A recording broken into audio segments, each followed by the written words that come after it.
கண்ணை மெல்ல மூடி சாய்ந்து கொள்ளும் போது மடியாக வேண்டுமே, தட்டு தடுமாறி சோர்ந்து விடும்போது பிடியாக வேண்டுமே.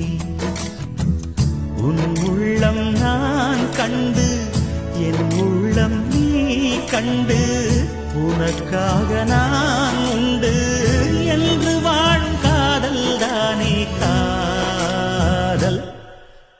மலர் விட்டு மலரை தாவுவதா நல்ல காதல், ஒருத்திக்கு ஒருவன் என்பதுதானே காதல்.